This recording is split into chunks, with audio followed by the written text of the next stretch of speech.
Il y a un sujet dans la Gemara, dans ce cas d'Afkaf et Amoud Aleph et d'Af Yud Bet, dans Brachot. C'est marqué là-bas, à Osek ba mitzvah patur mina mitzvah. Celui qui est occupé à une mitzvah, il est exempté d'une mitzvah. De quoi est-ce qu'on parle? Si quelqu'un il a deux mitzvot, il a le choix de choisir celle qu'il veut. Mais s'il a commencé à faire une mitzvah, il n'a pas le droit d'en faire une autre. D'accord? Donc lui, il a une première mitzvah qui se présente, il commence la mitzvah, et d'un seul coup, il y en a une deuxième.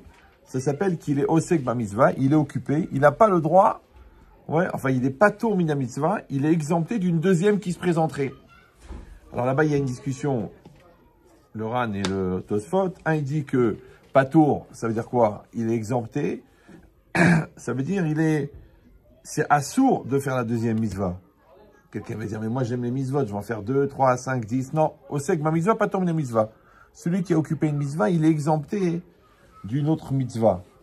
Il y en a qui dit assourd, il y en a qui dit que en fait, c'est comme une forme de mérida. C'est-à-dire que s'il va arrêter celle-là pour faire l'autre, alors c'est comme s'il se révolte contre Hachem, qu'Hachem il lui a donné un ordre, comme un soldat, et maintenant il y a un autre ordre qui se présente. Alors il n'a pas le droit de faire autre chose. Il faut les nourrir, à cet âge-là, c'est important. Troisième explication, c'est quoi? C'est qu'en fait, c'est bisayon. C'est-à-dire que s'il va arrêter cette mitzvah-là au profit de l'autre, alors c'est une forme de honte pour la première mitzvah, d'accord? Puisqu'il va laisser tomber la première pour faire la deuxième. Mais la logique ici, bon là-bas, la Gemara, elle fait tout un développement de cette notion de osek ba mitzvah. Ouais, osek, c'est quand le taux d'humidité est très bas. Non, osek, quelqu'un il est occupé à une mitzvah, à osek ba mitzvah, patour mina mitzvah. Celui qui est occupé à la mitzvah. Et là-bas, la Gemara, elle fait un développement pour essayer de comprendre, faire ressortir en fin de compte, qu'est-ce que ça veut dire osek. Alors, il y a le principe le plus simple, osek bayadaim, c'est-à-dire quelqu'un il est occupé physiquement. D'accord, il est en train d'écrire la mezouza, il est occupé physiquement. Bon, il est en train de marcher pour ramener un objet perdu, il est occupé physiquement. Il est en train de faire la shrita, il est occupé physiquement. Ça s'appelle osek beyadaim. Deuxième niveau, c'est osek be'alicha.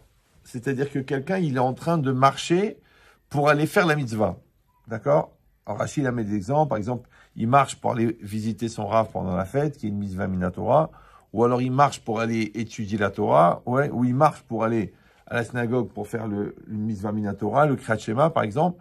Donc, bien que maintenant, au moment où il est en train de marcher, il n'est pas en train de faire une mitzvah, puisqu'il va vers une mitzvah, olech ledvar mitzvah. Mais la Torah, elle considère que la marche qu'il est en train de faire pour aller à la mitzvah fait déjà partie de la mitzvah. C'est-à-dire, il a déjà commencé la mitzvah dans le fait d'aller à la mitzvah. Et le troisième exemple que la Gemara, elle dit, elle parle du khatan. Que le khatan, le premier soir, le soir de son mariage, il est exempté de Kriyat Shema. Pourquoi? Parce que, la Gemara elle dit, parce qu'il est taroud, ba mitzvah. Comme dans le mariage, quand quelqu'un il épouse une jeune fille, donc il y a des halachot, ouais, c'est compliqué, parce que ce soir-là, il va y avoir un écoulement de sang, normalement, et qu'il peut avoir un safek, que peut-être qu'à ce moment-là, c'est du sang de nida, parce qu'elle est stressée, la mariée, d'accord? Donc lui, il a un safek s'il va aller avec une femme nida. Donc il est préoccupé par la mitzvah. Là-bas, la Gemara, elle apprend que c'est la préoccupation de la mitzvah. C'est pas la préoccupation en elle-même. Moi, si quelqu'un il est préoccupé, ben il a qu'à se concentrer, d'accord? Si quelqu'un il est angoissé, si quelqu'un il est stressé, si quelqu'un il a mal à la tête, si quelqu'un il est faible psychologiquement, il a qu'à se concentrer. Non, on parle pas que quelqu'un qu'il y a quelque chose qui l'empêche de faire. Non, on parle qu'en vérité, il y a une autre mitzvah, d'accord? Mais cette mitzvah-là, elle l'occupe pas physiquement, elle l'occupe pas dans la démarche d'aller vers la mitzvah, elle l'occupe au niveau de la tête. Ça s'appelle taroud b'machashava. Il est préoccupé.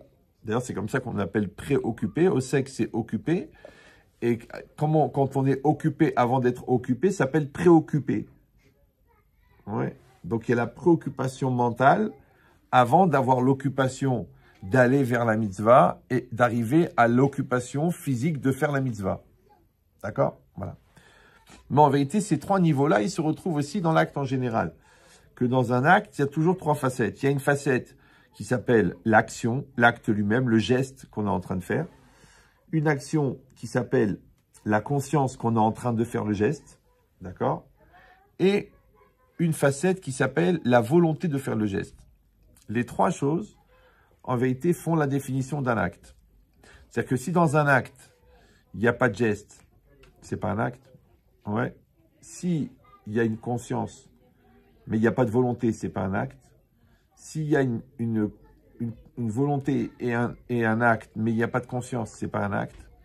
Parce que à quoi elle sert la conscience?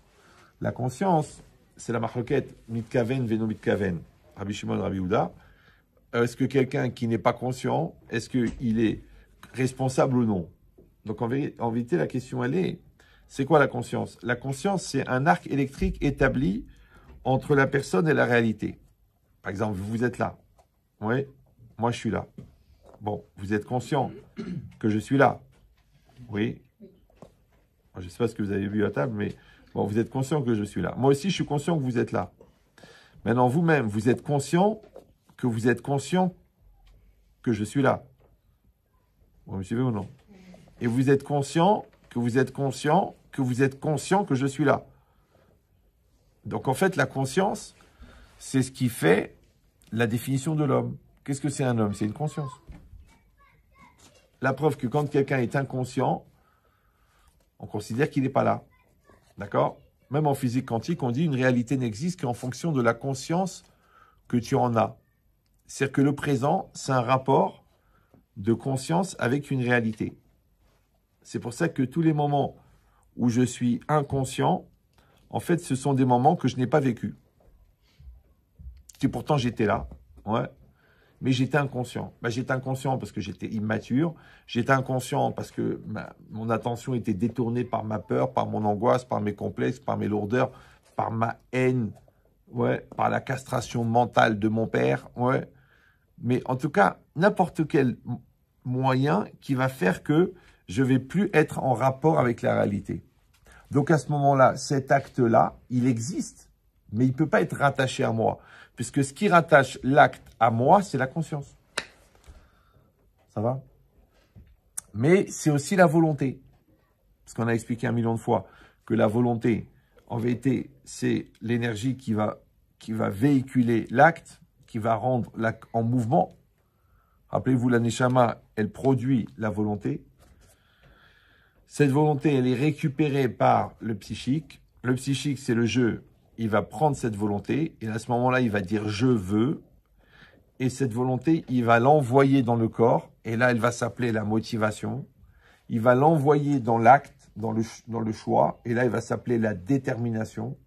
Il va l'envoyer dans la voix et là, il va s'appeler la conviction. Il va l'envoyer dans la pensée et là, il va s'appeler la concentration. Ouais. Mais tout ça, c'est véhiculé par une énergie. Cette énergie, en éthique médicale, elle s'appelle la vie, d'accord? Mais en vérité, c'est une énergie qui vient de l'âme. Et c'est elle qui donne la vie à tout ce qu'on fait. C'est-à-dire qu'à chaque fois que je fais quelque chose, en vérité, je ne fais que déplacer une énergie divine qui est en moi vers une réalité qui est passive. Maintenant, en mettant de l'énergie dedans, je la rends active.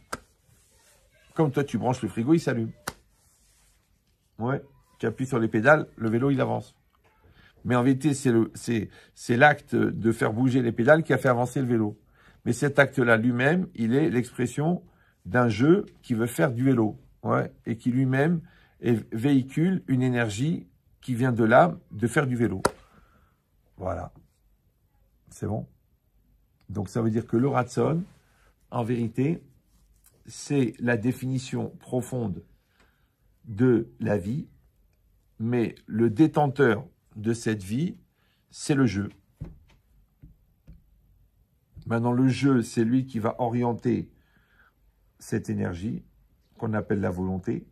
Maintenant, la volonté, elle vient de l'âme, mais l'orientation de la volonté, elle est humaine.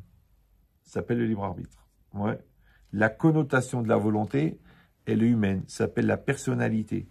C'est-à-dire, qu'est-ce que je vais mettre à l'intérieur de cette énergie? Je mets de l'énergie, je mets de la haine, je mets de l'amour, je mets de l'intelligence, je mets de la bêtise, je mets de la lourdeur, je mets de la détermination, ou je mets de la halichou, de la faiblesse. C'est moi qui décide. Ça va? Ok. Maintenant, Des réflexes. Pas que des réflexes. Ah, les réflexes, si les réflexes ne sont pas liés à la volonté, c'est pas de la volonté. Éducatif. C'est autre chose, ça s'appelle du conditionnement. Et dans conditionnement, il y a additionnement. D'accord? Mais si on parle de quelqu'un qui est en train d'agir, parce qu'il faut définir un acte, ouais, même dans l'éthique et même dans la loi, on doit définir c'est quoi un acte pour savoir si la personne a agi ou n'a pas agi. D'accord? Donc maintenant, encore une fois, un acte, il a 3 facettes. Il a le gestuel, il a la conscience et il a la volonté. S'il manque un des 3, il n'y a pas. D'accord? D'un autre côté, c'est aussi la définition de la maturité. La maturité, c'est quand il y a la conscience et la volonté et la connaissance vécue qui sont reliées ensemble. D'accord? C'est que toi, tu dois... Pourquoi? Parce que le mot da'at en hébreu, il veut dire la conscience. Le mot da'at, il veut dire aussi la volonté. Dans la Melechet Merchevet de Shabbat, le Rafrim de Brisk, il explique que le da'at, là-bas, c'est la volonté. Ouais. Et d'un autre côté, il y a une connaissance qui est vécue, puisqu'on a expliqué que tant que la connaissance n'est pas vécue, elle ne s'appelle pas une connaissance. Maintenant, le mot da'at, il veut dire connaissance, il veut dire conscience et il veut dire volonté. Maintenant, ces 3 principes qui n'ont rien à voir, ces 3 notions qui n'ont rien à voir, quand tu les mélanges les 3, c'est quoi? Ça s'appelle la maturité. Parce que c'est quoi la maturité? C'est de vivre sa connaissance en toute conscience et selon sa volonté. Voilà, voilà. Donc, si la connaissance n'est pas vécue, en vérité, c'est un problème de maturité. Parce qu'il y a la connaissance, mais elle n'est pas assumée. Donc, manque de maturité. S'il n'y a pas la conscience, parce que je suis inconscient, ça veut dire qu'il y a un décalage entre mon âge mental et mon âge physique. Donc, j'ai un âge physique de 30 ans, mais j'ai un âge mental de 14 ans. Donc, je suis immature. Donc, le manque de conscience, c'est un problème de maturité aussi. Et le manque de volonté aussi, c'est un problème de maturité. Ça va? Donc, prenez la définition, c'est la pensée benchetrital, d'accord? Qu'en fait, la maturité, c'est de vivre sa connaissance en toute conscience et selon sa volonté. S'il manque la volonté, s'il manque la conscience, ou s'il manque la connaissance vécue, parce que la connaissance tout court, on s'en fout, ça sert à rien, c'est de la culture, et ça peut arriver à un niveau très bas, ça s'appelle l'agriculture, c'est pas grave, mais en vérité, il faut les 3 en même temps. Ce qu'on appelle Talmid Chacham. C'est ça, Talmid Chacham. C'est ça, l'érudit. C'est pas quelqu'un qui porte des livres ou qui a une grande barbe ou qui vous fait porter le chapeau. Non. C'est quelqu'un qui a le da'at. Et le da'at, encore une fois, c'est le fruit des 3. Et ce qui est intéressant, c'est que pour que ça s'appelle un bar da'at, donc qui est cette maturité et qui est cette Yirat Shamaim, parce que c'est quoi la Yirat Shamaim? C'est un niveau de conscience exacerbé que Dieu existe et que Dieu intervient. Donc, tu as bien compris que tu ne peux pas avoir une conscience exacerbée si tu n'as pas déjà une forte conscience. Et tu ne peux pas avoir une forte conscience si tu n'as pas de conscience. Vous me suivez ou non? Comme tu ne peux pas être un père accompli si tu n'es pas un mari accompli. Et si tu ne peux pas être un mari accompli si tu n'es pas un homme accompli. Donc, les choses, elles sont liées. Quelqu'un va dire, non, moi, ma femme, elle est folle, mais moi, je suis un très bon père.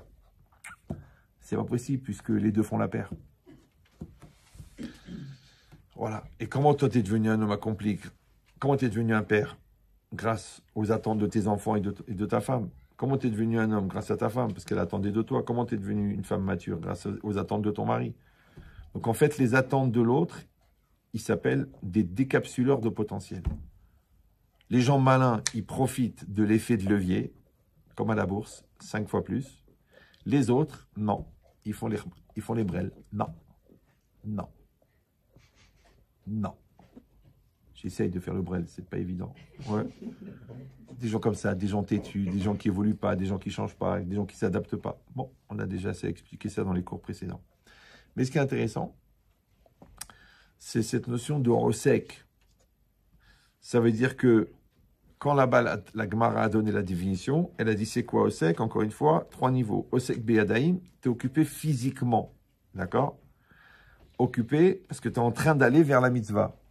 Et occupé parce que tu es conscient, tu as le souci de la mitzvah. Donc tu as la préoccupation de la mitzvah. Maintenant, quand quelqu'un il est dans ce niveau-là d'occupation de la mitzvah, s'il se présente une autre mitzvah, il est exempté. Vous m'avez suivi ou non? C'est ça où c'est que ma mitzvah, pas tourner la mitzvah. Maintenant, quand la Torah elle a donné cette règle que celui qui a occupé une mitzvah, il est exempté d'une autre mitzvah, elle a donné la définition de qu'est-ce que ça veut dire occuper. Vous me suivez ou non? Maintenant, combien de gens, ils sont au travail, mais ils ont la tête ailleurs. Ils sont mariés, mais ils pensent à quelqu'un d'autre. Ils font des bébés, mais pour se motiver, ils imaginent un acteur ou là une actrice. Ouais. Bon, qui n'est ni pour nous, ni pour vous. D'accord? Ça veut dire qu'ils ne sont pas là. D'accord? Il fait médecine, mais il aurait rêvé d'être pizzaiolo. Il habite en France, mais il pense qu'il a raté la LIA. Ouais. Combien de personnes? C'est une maladie très grave, ça s'appelle midi à 14h. Qu'en fait, tu es là et tu n'es pas là. Donc, quand tu n'es pas là, tu n'es pas au sec. Or, c'est le au sec qui est pas tour. Donc, si tu n'es pas au sec, ça veut dire que tu n'es pas à 100% dans la mitzvah. Tu n'es pas exempté d'une autre mitzvah. C'est bon? Vous allez dire, oui, mais enfin, ça touche le domaine des mitzvot. Mais il n'y a pas que des mitzvot dans la vie. C'est compliqué. Parce que si vous regardez bien, le Shulchan Aruch, il touche tous les domaines de la vie. Comment on met les tefilines? Shulchan Aruch. Bon, ok. Comment on s'assoit dans la soukha? Shulchan Aruch. Bon. Comment on s'habille? Shulchan Aruch. Commence par le haut, par le bas. Si tu es tout nu, tu commences par le t-shirt ou par le slip? C'est des halachot. Non, c'est des halachot. Tu commences par la chaussure gauche, la chaussure droite. Halachot. Ouais. La veste, ça se ferme comme ça ou ça se ferme comme ça? Halachot. Il y a des halachot dans tout. Tu dors sur le côté droit, sur le côté gauche, tu dors sur le dos, sur le ventre, halachot. Comment on fait les bébés? Il y a des lois. Qu'est-ce qu'on a le droit de faire avec une femme? Qu'est-ce qu'on n'a pas le droit de faire? Tout ce qui est honteux pour elle, tout ce qui est douloureux pour elle, c'est interdit. Tu dis oui, mais si ça m'en kiffe, on va te faire soigner. D'accord? Donc, ça veut dire qu'il y a des halachot dans tout. Il y a des lois dans tout. Ouais, la semaine, tu marches vite parce que tu dois aller faire les mitzvot. Le Shabbat, tu marches doucement. Tu marches doucement, doucement. Ouais. C'est-à-dire que dans tout, il y a des halachot. Tu manges. Tu commences par quoi? Par quel bracha? Dans quel ordre? Les fruits d'Eretz Israël. Dans n'importe quel domaine, tu vas aux toilettes. Tu peux te découvrir de combien? Tu dis, ça va, je vais aux toilettes. Non. Tu sais, Baba Salé, quand il allait au mikvé, il rentrait avec la djellaba. Vous êtes au courant, non? Non? Sortez un petit peu, ouvrez vos yeux. Orthodoxe, d'accord? Donc, en fait, il rentrait avec la djellaba, mais au fur et à mesure qu'il rentrait dans l'eau, il levait, d'accord? Et quand il arrivait ici, il enlevait la djellaba, il rentrait dans l'eau. Et quand il ressortait, il remettait la djellaba au fur et à mesure. Tu dis, mais écoutez, monsieur Rabat, on parle du mikvé, un endroit où on peut se mettre tout nu. C'est pour ça qu'il n'y a pas de mezouza à l'entrée du mikvé, comme la salle de bain, comme les toilettes. Parce que c'est un endroit où on va se mettre tout nu. Si on se met tout nu, à quoi ça sert de couvrir avec la djellaba? Puisque de toute façon, on est censé être tout nu. Oui. En fait, le secret, c'est quoi? C'est parce que la pudeur, à 3%, c'est un problème d'habillement. Mais en vérité, c'est une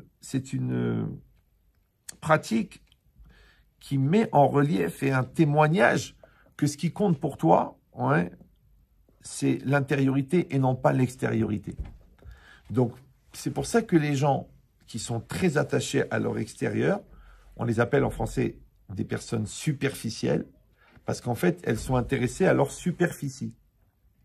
La superficie, c'est le contraire de l'essence, parce qu'il y a l'essence, qui est l'essentiel, ouais, et il y a la superficie.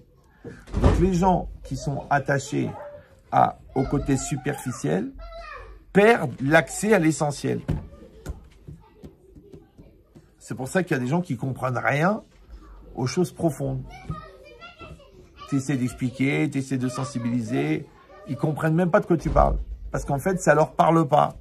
Parce qu'ils n'ont pas la boîte de résonance. Il n'y a rien dedans, c'est vide. Ça, je dis toujours, si vous prenez un gigot de bœuf, d'accord? C'est quand même 9 kilos de viande. Et vous prenez un scalpel. Et vous faites une petite fente. Et vous branchez un écran d'ordinateur.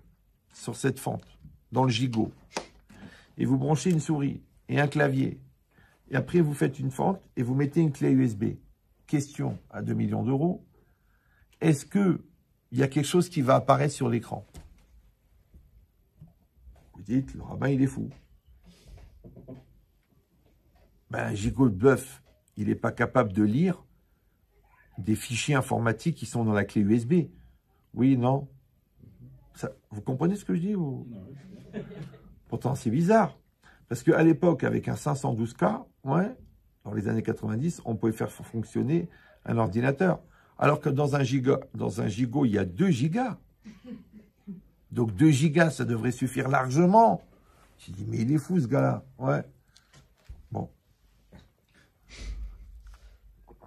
Bon, sur la folie, vous n'avez pas entièrement tort. Parce qu'il y a des capacités de spéculation qui passent par une forme de folie. Parce qu'il y a des choses que tu ne peux pas imaginer quand tu es trop raisonnable. Donc il faut... Mais en tout cas, l'idée, c'est quoi?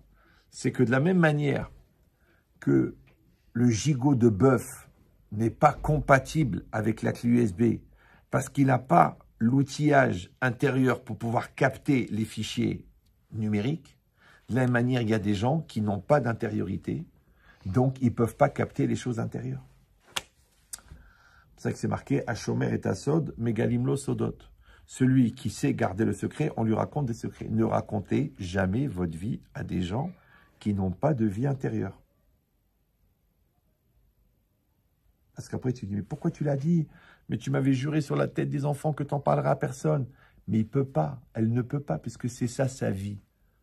Sa vie, elle est vide. Donc elle a besoin de la vie des autres. C'est un syndrome qui est tellement répandu qu'ils ont été obligés de créer des journaux spécialisés. Ça s'appelle les Popol. Vous lisez un peu la presse ou non? Bon, ça s'appelle les People. Maintenant, qu'est-ce que ça peut te faire maintenant? Ah, Brad Pitt n'est pas un pitre. Bon, ça t'intéresse. Ah, l'autre est enceinte. Ah, on a découvert que l'autre, il a violé les trucs. Pourquoi ça t'intéresse? Pourquoi la vie des autres, elle t'intéresse? Pourquoi tu veux écouter du Lachon Hara? Ouais. Pourquoi tu veux savoir? Elle est enceinte? Non, mais c'est pour Mazal Tov. Mais ça peut te faire. Tu sais pourquoi la vie des autres t'intéresse? Parce que la tienne n'est pas intéressante. Oui. Donc, quand tu peux colporter, quand tu peux absorber une information, tu rentres, tu deviens trafiquant de vie des autres. Ce qu'on appelle la shonara. Maintenant, normalement, si tu es quelqu'un de normal, tu as déjà largement de quoi faire entre ton évolution personnelle, ton rapport avec le bon Dieu, ton rapport à l'autre, ta construction du couple, l'éducation de tes 5 monstres, tes 5 enfants. D'accord? Mais tu as largement de quoi t'occuper. Où tu trouves le temps? Ouais, c'est parce qu'en fait, comme tu ne peux pas absorber ton intériorité, d'accord? Donc, tu es obligé d'absorber, de gérer l'intériorité des autres. Vous me suivez ou non? C'est pour ça que dans la Torah, tu dois toujours travailler tes midot, développer ta hirat shamayim, ton rapport à Dieu, ton rapport à l'autre. Mais toujours, tu dois avoir un rapport avec l'intériorité de l'autre. Le tselem elokim de l'autre. Tu vas aller chercher Dieu derrière la réalité. Ça s'appelle la Emouna. Tu vas aller comprendre le fond du Tosfot. Qu'est-ce qu'il veut dire? Ouais. Tu essaies de comprendre, pas qu'est-ce que le Ravi dit, tu essaies de comprendre de qu'est-ce que le Ravi veut dire. Et le Ravi, il n'a pas dit ce qu'il veut. Mais ça va transparaître de ce qu'il a dit. Oui. Donc dans cette logique-là, on est toujours en train de fonctionner dans l'intériorité des choses. Mais d'un autre côté, on ne peut pas pratiquer, on ne peut pas atteindre l'intériorité sans pratiquer l'extériorité. Tu pratiques la menuiserie, tu deviens menuisier. Tu pratiques la médecine, tu comprends la médecine. Donc il faut que tu pratiques pour aller chercher l'intérieur. Alors qu'est-ce qu'on vient de dire? Que le Shulchan Aruch touche tous les domaines de la vie. Donc du coup, tous les domaines de la vie deviennent des mitzvot. Ça va? Parce qu'on dit, le Gaon de Vilna, même quand il marchait, il marchait les Shem Shamaim. Tu dis non, je mets les tefilines, les Shem Shamaim, j'étudie la Torah, les Shem Shamaim. Mais qu'est-ce que ça veut dire quoi? Je marche les Shem Shamaim. Je dis bah oui, pourquoi? Parce que quand on demandait au Gaon, où tu vas? Pourquoi tu marches? Je vais à la synagogue. Ah, c'est les Shem Shamaim. Ah, je vais étudier la Torah. Lui, il se faisait que des mitzvot. Donc tout ce qu'il faisait, c'est les Shem Shamaim. Ça veut dire oui, mais il y a des choses, c'est pas des mitzvot. Si tu, par exemple, tu travailles, bon, c'est pas une mitzvah, mais si tu travailles honnêtement, selon les halakha, c'est une mitzvah. Chaque seconde, tu dis, je mens, je triche, qu'est-ce que je dis? Je cache les défauts, je lui fais pas lire le petit alinéa, les petits astérix, juste à côté de l'obélix là-bas, ouais.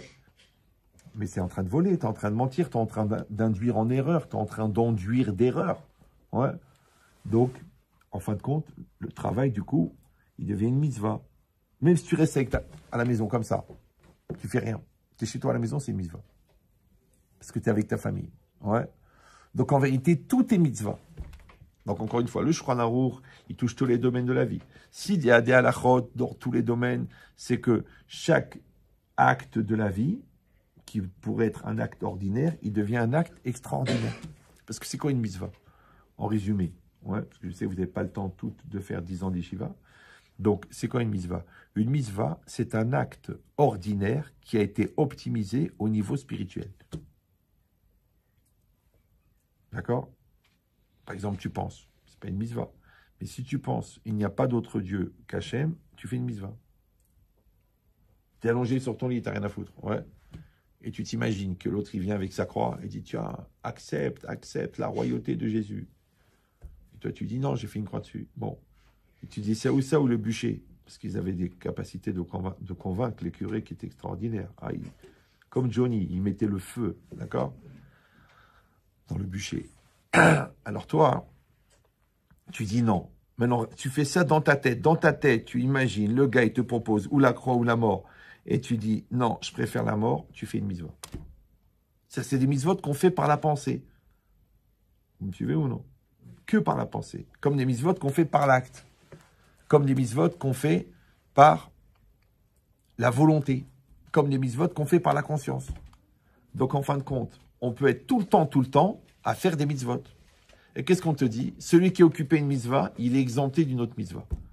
Tu me dis, avec des mitzvot, comment on va faire? Alors, je donne le secret. Le secret, c'est qu'en fait, si je dis que quand tu es occupé à quelque chose, tu ne dois pas faire autre chose, c'est que le secret, c'est d'être à 100% dans ce que tu fais. Par exemple, là, je vous fais court. Ouais. Bon, j'aurais pu vous le faire long, mais je vous le fais court. D'accord? Mais non, là, moi, je peux penser à autre chose. Depuis l'âge de 14 ans, je me suis entraîné à penser à 4 choses en même temps. Donc, je pourrais penser à autre chose. Réfléchir sur une donnée, faire un plan business. En même temps que je vous fais le cours. Ouais. Non. C'est une forme de malhonnêteté. Et en plus, que je vais rater la mitzvah, parce que la mitzvah de Velimat Temotam, d'enseigner la Torah, je vais la gaspiller en pensant à autre chose. Je vais la rendre chol, alors qu'elle est kodesh. Ouais. Donc, qu'est-ce que je vais faire? Je vais être à 100% dans l'enseignement. Comme vous aussi, vous pouvez être à 100% dans l'écoute. Ou non. Dans l'étude. Ouais. C'est pareil, tu rentres à la maison, tu éteins ton portable. Tu regardes pas la télé. Maintenant, tu dis, je suis avec ma femme. Après, je suis avec mes enfants. C'est comme ça. Ouais. C'est le 100%. Si tu dis, j'ai du mal à me concentrer. Ouais, oui. Je suis un peu embrouillé. Et puis, en plus, on s'est engueulé. Et qui c'est qui fait ça? Il dit le Rav Chaim Friedlander, Ikar avotat ayetzerara les balbel et tadeot. Le principal objectif du Yetzara est d'embrouiller l'esprit. Mais c'est quoi embrouiller l'esprit? C'est qu'au lieu d'avoir une seule pensée dans la tête, on a 3. Ouais. Au lieu d'avoir une seule personne dans le cœur, t'en as 2. T'en as 3, la secrétaire, la voisine, la speakerine. Ouais. Ça, c'est assourd. Vélo taturu achare levavchem vachare nechem. Ouais. Tu ne dois pas aller après vos cœurs, après vos yeux. Pourquoi? Parce qu'en vérité, quand ton cœur y part, donc, Aodon Kolo, toi tu es là, mais ta concentration n'est pas là, donc tu n'es pas à 100%. Et si vous allez dire, bon, mais des fois on manque de motivation, il faut faire attention. Hein. Parce que vous savez que la semence, elle est faite à 99% de la pensée, et que si quelqu'un il va avec sa femme en pensant à quelqu'un d'autre, c'est pas la Neshama qui vient de chez lui qui va arriver chez l'autre, c'est une autre Neshama qu'on va être obligé de mettre à la place, puisque lui, comme il était absent et que le vide n'existe pas, donc le Satan, il va mettre une autre Neshama dans le corps de sa femme. Après, il dit, mais c'est quoi ce gosse? On t'a dit qu'il faut se concentrer. Les gens ne comprennent pas. Il faut se concentrer. Mais alors, quelle différence qu'il y ait une autre Neshama qui rentre, ouais, ou alors que toi, tu fais un business avec quelqu'un, mais tu n'es pas 100% cachère. Tu n'es pas 100% honnête. Tu lui dis, tu sais, on va faire les choses ensemble, et dans ta tête, tu dis, celui-là, je vais l'embrouiller, je vais revendre les fichiers et tout ça. Et bizarrement, le Satan y rentre, embrouille, prison, comment ça s'appelle, brigade financière. Pourquoi c'est venu? Pourquoi? Parce que tu n'étais pas à 100%. Il y avait de la place pour autre chose. Vous savez ou non? Comme tu dis à quelqu'un, je t'aime, mais au fond, tu ne le penses pas. Donc, tu n'es pas à 100%. Tu dis, bon, j'espère que ça va venir. Bon, mais je l'aime, mais j'aime pas que elle. Ouh là là, il y a de la place. Yesh makom. En fait, c'est le vide de toi qui a laissé de la place au Yetzirara. Et le Yetzirara, lui, sa mitzvah, c'est quoi? C'est le balagan. Donc, ça veut dire qu'à chaque fois qu'il y a du balagan dans ta vie, ça veut dire que tu n'es pas à 100%. Voilà. Facile à comprendre. Parce que les gens, oui, ils ne comprennent pas compte, je suis déstabilisé, et c'est l'autre, elle me parle mal, et lui, un truc qui me stresse, et puis en ce moment, c'est dur, et j'arrive pas à me concentrer. C'est ça ta mitzvah. Ta mitzvah, ouais, s'appelle le rikouz, s'appelle la concentration. Tu dis, maintenant, je travaille. Oui, mais c'est Bitul Torah. Non, non, non, non, non. Tu ne vas pas étudier maintenant. Tu es au travail. Tu es à 100% avec le client. Tu es payé 8 heures. Donc, tu es à 100% pour ton patron. Après, tu es à la synagogue. Tu es à 100% dans ta prière. Ah oui, mais tu comprends, l'autre, il a un plan pour acheter des voitures en Allemagne. Donc, tu n'es pas dans ta prière. Tu n'es pas dans ton travail. Tu n'es pas avec ton conjoint. Tu n'es pas avec tes enfants. Alors, tu es où exactement? Ça s'appelle Pizour à Mahashavot, la dispersion des pensées. Et on a dit que le mot Mahashava, il vient du verbe larchov, qui veut dire penser, et il vient du mot chashuv, qui veut dire important. Donc ça veut dire qu'une chose, elle est importante parce que tu la penses, mais une chose, tu la penses parce qu'elle est importante. Donc maintenant, la chose la plus importante du monde, c'est pas que le Mashiach y vienne, c'est que je fasse mon cours. Vous me suivez ou non? Comme toi, la chose la plus importante maintenant, c'est que tu allaites ton bébé. Tu dis oui, mais j'ai des soucis, et puis ma belle-sœur, elle m'a laissé un message pourri, et ma belle-mère, elle m'a fait une remarque avant Shabbat. Tu sais ce que tu es en train de faire? Tu es en train de donner à ton bébé la remma qui est dans ta tête. Parce qu'on sait que le lait maternel, c'est du sang transformé, vous êtes au courant. C'est pour ça qu'un adulte, il n'a pas le droit de boire le lait d'une femme. Vous savez ça? Il y en a qui disent, oh, je vais un peu kiffer, ça fait un petit peu les Nestlé. Non, assourd. Mais c'est comme si tu manges du cochon, c'est assourd. Ouais, parce que c'est comme si tu bois du sang. Il y a tout un sujet dans la Gemara. Donc ça veut dire quoi? Ça veut dire, ah, pourquoi le bébé, il a le droit? Ouais. Maintenant, si tu dis que le lait de la mère, c'est du sang transformé, et qu'on sait que qui Adam ou un Nefesh, donc le sang, c'est la représentativité du psychique. La preuve, si on fait une analyse de sang, on sait qui tu es, on sait ce que tu as mangé, on connaît ton âge, on connaît ton ADN. Donc il y a tout dans le sang. Vous me suivez ou non? Comme il y a tout dans la semence, comme il y a tout dans le lait, comme il y a tout dans le sang. Donc en vérité, si toi, tu allaites ton bébé et que tu es angoissé, ça passe dans le lait. Après, tu dis, il a des reflux, il dort pas la nuit, il a peur. Ça transmet. Maintenant, quelle différence que tu allaites un bébé avec l'angoisse ou que tu éduques un enfant avec le stress? C'est pareil, c'est du lait qui passe. D'ailleurs, on te le dit, allaite tes bêtises. Allaite. Oui, mais tu comprends, je suis énervé, je suis pas bien en ce moment et tout ça. Mais tu es en train d'allaiter. Comme moi, je suis en train de vous allaiter. Oui. Donc, si moi, je suis pas bien, ou si je suis angoissé, ou je suis déprimé, je vais vous transmettre ma ramma. Très dangereux. Hein. Une fois, j'ai fait un cours, c'était un séjour de Pessah, et c'était le premier soir, et j'étais fatigué. Parce qu'en fait, moi, je dis, bon, je m'arrête à Pessah, je m'arrête à Soukot, mais en vérité, c'est faux, j'ai cours tous les jours. Donc, quand je suis arrivé la veille, le premier soir la veille de Pessah, j'avais cours depuis le 8 juillet. Je ne sais pas si vous voyez. Donc, si vous êtes stressé depuis 4 ans à cause de la dracha que vous avez fait à la bar mitzvah de votre fils, imagine-moi, tous les soirs, j'ai une dracha, moi. Ouais, c'est stressant. Une fois, j'avais du cholestérol. Alors, j'ai dit au docteur, c'est à cause de la nourriture. Il me dit, non, avec un taux comme ça, il aurait fallu que vous posiez 200 kilos. Mais le stress, ça fait du cholestérol. Pourquoi? Parce que la responsabilité, c'est un rôle. Et tout le monde le dit, mais qui t'a cholestérol? Cholestérol. Vous avez compris? C'est normal. C'est un diabète ou quoi? C'est pas grave. Ouais. Donc l'idée, comme il y a un docteur dans la salle, j'en profite pour placer quelques suppositoires. D'accord? À supposer que vous avez compris où je les ai mis. Bon. Donc l'idée, c'est quoi? L'idée, c'est que vous avez compris maintenant que au sec, c'est à 100%. Et encore une fois, puisque la mitzvah, c'est d'être à 100%, donc automatiquement, le Yetzer Hara, ça va être de ne pas être à 100%. Maintenant, c'est quoi la base du pas 100%? C'est 50%. Comment on appelle le 50%? Le doute. Et le doute en hébreu, c'est Safek.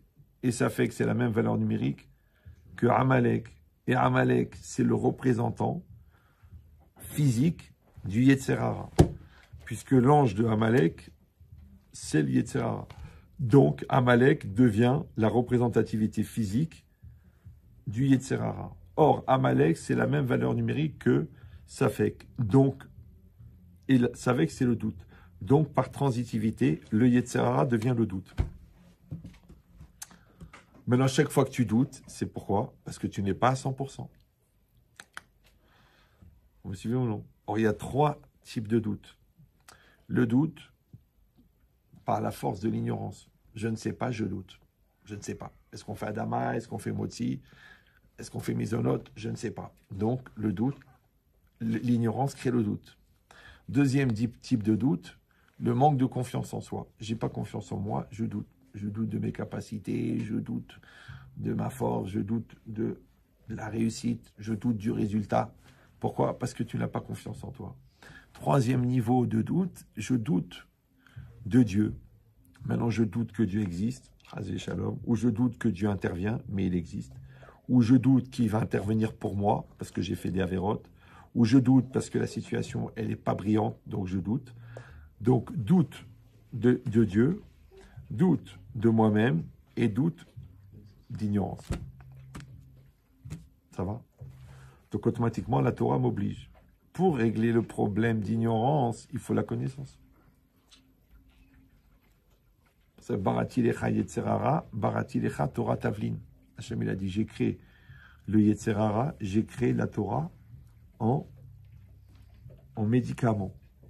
Donc, si le Yetzer Hara, c'est le doute, donc la Torah, c'est l'antidoute. La question, c'est est-ce que la Hassidoute? Bien sûr, il a raison. La Hassidoute. Ouais. Mais surtout la Hasra qui doute. D'accord? Mais la logique, c'est ça. C'est que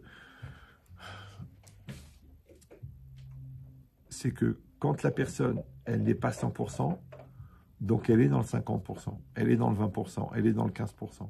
Ouais. Le 15%, il laisse les 85% Yetzer Hara. Vous me suivez ou non? C'est-à-dire que si quelqu'un, il ne se donne pas à 100%, il sait que tout ce qu'il n'a pas donné à Dieu, il l'a donné au Satan. Après, il dit, j'arrive pas, je ne suis pas motivé. Mais qui c'est qui a ouvert la porte? Qui c'est qui a laissé l'espace de pénétration? Qui c'est qui a laissé rentrer la fragilité? Qui c'est qui a fait douter des sentiments? Qui c'est qui s'est cassé les bras? Qui c'est qui a créé une problématique? C'est toi. C'est-à-dire que la présence du Yetzer Hara et l'absence de toi, c'est la même chose.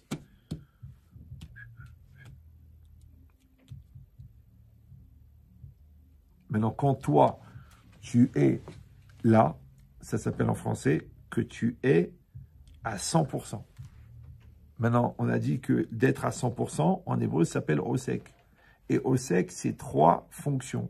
Il y a 3 facettes. Facette, action. Tu dois être à 100% dans l'action.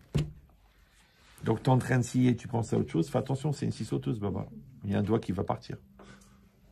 Tu es avec tes enfants, tu fais attention aux enfants. Tu dis non, je suis au téléphone, je rigole et tout ça. Mais t'es fou, toi. Tu as 3 enfants, c'est que tu as 3 potentiels de catastrophe. Oui. Il y en a, il est en train de monter l'escalier. L'autre, il joue à D'Artagnan avec les aiguilles à tricoter avec son petit frère et il vise les yeux. Ouais. Et toi, tu regardes les infos sur ton téléphone. Mais ça, c'est une mitzvah minatora. Ouais. Tu as une mitzvah minatora de chômeur. Tu es responsable d'une neshama. Et toi, tu fais autre chose en même temps. Tu dis, j'arrive à faire les deux. Eh ben, tu lui expliqueras quand on aura perdu un œil. Tu lui expliqueras que tu arrives à faire les deux. Et là, tu auras compris qu'en fait, compte, tu as fait comme lui, tu t'es mis le doigt dans l'œil. C'est le syndrome de Moshe Dayan, c'est très connu. D'accord? Tu ne pouvais pas faire de clin d'œil. Impossible. Trop dangereux. Donc l'idée, c'est ça. C'est que il faut apprendre à être à 100%. Maintenant, quand tu n'es pas à 100% dans l'acte, si 100% dans l'acte s'appelle osek, quand tu n'es pas à 100%, ça s'appelle mitasek. Vous connaissez ce principe? Non? Et ouais, sortez un peu. C'est quoi mitasek? Alors, je vous prends la loi de Shabbat. Si devant moi, j'ai un brin d'herbe qui est attaché à la terre et un brin d'herbe qui est détaché de la terre, le Shabbat, j'ai le droit de lever le brin d'herbe qui est détaché de la terre. Mais si je détache le brin d'herbe qui est attaché à la terre, je fais un interdit de la Torah qui s'appelle kotser. Ouais, c'est-à-dire que je sais plus comment. Je cueille. Ouais, moissonner. D'accord? C'est un sourd minatora. Maintenant, imagine-toi que moi, je voulais ramasser le brin d'herbe qui était détaché de la terre. Et j'ai mis le geste pour soulever le brin d'herbe qui est détaché de la terre. Mais ma main a fourché, ou je sais pas, j'étais pas concentré, et j'ai détaché le brin d'herbe qui était attaché à la terre. Donc, ça s'appelle mitasek. Ça veut dire que moi, ma tête, elle était dans le permis, mais mon corps, il était dans l'interdit. Eh bien, mitasek, beshabbat patour. C'est un phénomène. Comprenez ou non? Pourquoi? Je dis, ben, c'est normal, j'ai pas fait exprès. Tu n'as pas besoin de faire exprès dans le Shabbat. Ouais. Si, par exemple, en sortant des toilettes, tu éteins la lumière, tu n'as pas fait exprès. Mais tu dois encore même amener un korban hatat.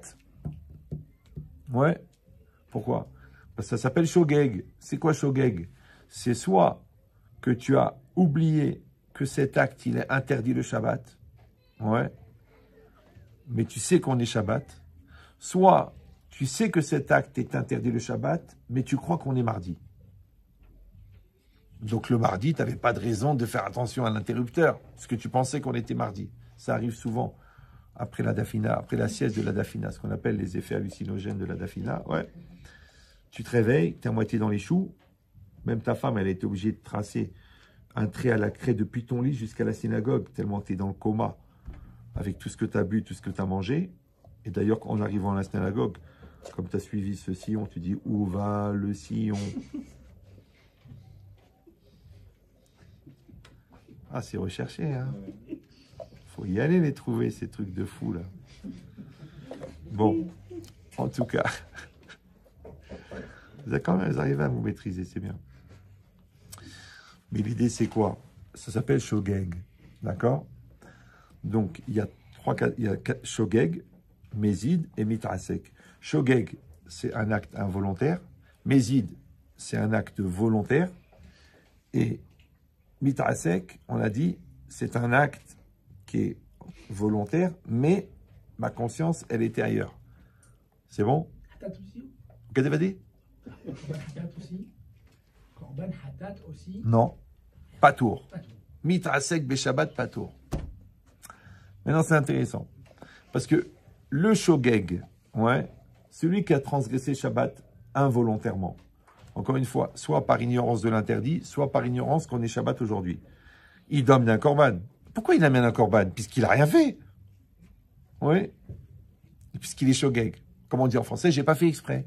Ok, alors je vous donne le niveau d'exigence morale de la Torah. Quand tu dis « j'ai pas fait exprès », mais tu l'as fait quand même. Donc en fait, tu as fait exprès de pas faire exprès. Parce que tu n'as pas fait exprès. Tu dis « mais ça veut rien dire ». Ben, je vous donne la réponse, elle est très simple. Si vous roulez en voiture, le code de la route internationale, et il y a un gars qui pile devant toi, et toi tu rentres dedans, qui c'est qui est Hayav? C'est toi ou c'est lui? C'est toi, pourquoi? Parce que tu es censé rester maître de ton véhicule. Dis-moi, Baba, le véhicule, c'est ton corps. Quand tu n'es pas maître de ton corps, ben, c'est toi qui l'as fait, non? Tu dis, oui, je l'ai fait, mais je n'ai pas fait exprès. D'accord? Je suis Shogeg. Et qu'est-ce qu'il dit? Le Rav Yerucham, il dit, Bechol Shogeg yesh mezid.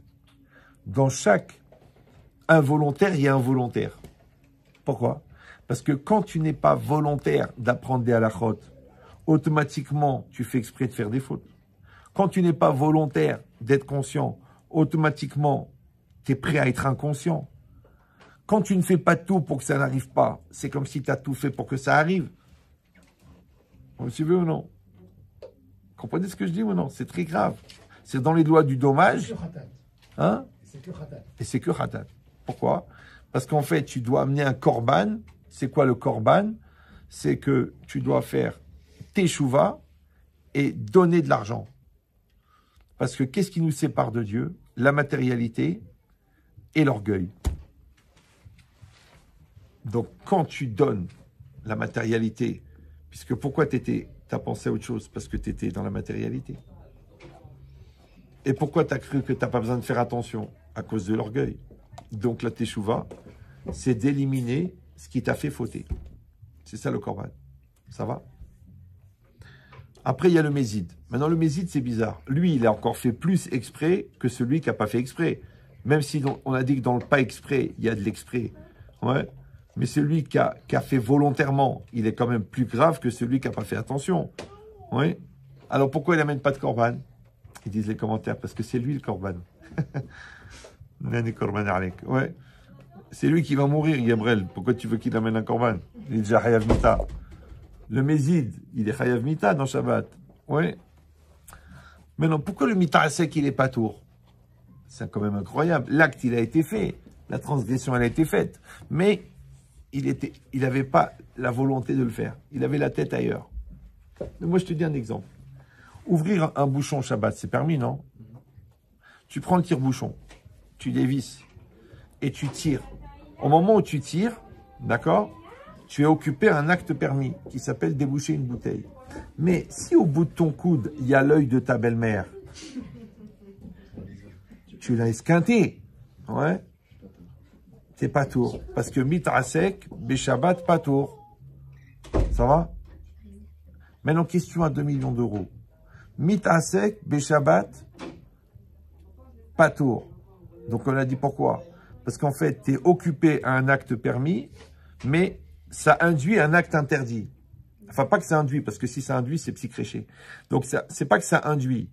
Il n'y a pas un lien d'implicité entre ton acte et la conséquence. Mais toi, tu étais entièrement occupé à un acte permis, dans ta tête, et tu as fait un acte interdit, inconsciemment. Ça s'appelle mitasek beshabbat. Mais mitasek bahaim, pas tout, Hayav. Par exemple, toi, tu es entièrement occupé à ton travail et tu délaisses tes enfants. Donc, tu es mitasek dans l'éducation. Toi, tu es tellement focus sur la secrétaire que tu ne regardes plus ta femme. Tu es mitasek dans ton couple. Toi, tu es tellement occupé à ton travail que tu ne t'occupes pas de ta religion. Tu es mitasek dans ta religion. Vous avez compris ou non? Donc, mitasek beshabbat, patour, mais mitasek bachaim, hayav. C'est évident. Ah, mais j'ai pas fait exprès. J'ai pas réfléchi. J'ai pas pris de recul. J'ai pas compris l'importance. Mais on s'en contre-tape. Pourquoi? Pas parce qu'on tient absolument à t'accuser. C'est parce que la vie, elle va t'accuser. Tu veux? Maintenant, encore une fois, si vous avez compris qu'est-ce que c'est au sec, vous avez compris ce que c'est mitra sec. Parce que si au sec, ça veut dire d'être à 100%, mitra sec, c'est que tu n'es pas à 100%. Donc, Et comme dans Osek, on l'a dit, il y a 3 choses. Il y a le geste que tu es en train de faire, tu dois être à 100%. Donc, tu es obligé de faire un acte parfait, un acte conscient, un acte volontaire. Quand tu es en train d'aller vers l'acte, tu es déjà en anticipation, tu es déjà en préparation mentale. Parce que le mental, c'est aussi important que l'acte. Donc, la mitzvah, elle a déjà commencé dans la préparation de la mitzvah. Elle a déjà commencé.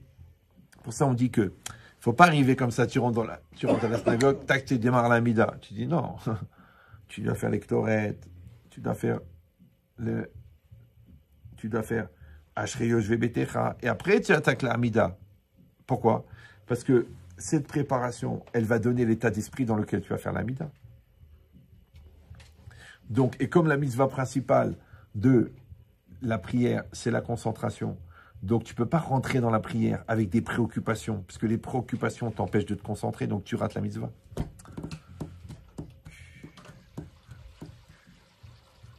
Ça va?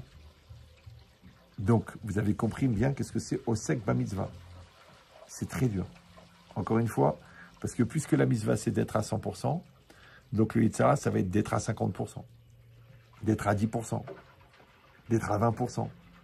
Et dans le reste, tu vas mettre, encore une fois, la peur, l'angoisse, la lourdeur, le manque de concentration, l'immaturité, le satan, la touma, la bêtise. C'est normal. Comme dans la synagogue. C'est très facile. Regarde, observez la synagogue. C'est un zoo. Ouais. Par exemple, il y a une halakha de ne pas parler pendant le Kaddish. Il y a une halakha de ne pas parler pendant la Chazara.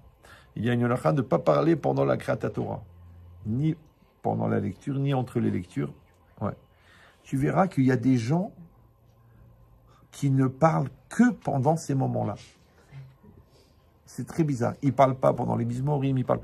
Mais dès qu'ils arrivent au Kaddish, tac, ils parlent. Et moi, toujours, je me demandais, mais de quoi ils parlent? Moi, je croyais que le gars, il a trouvé un hidouche, un tirout sur la couche de Rabbi Akiba Eger, sur Choulin, là-bas, Kof Yudalef. Tu t'approches, où t'achètes ton frigo?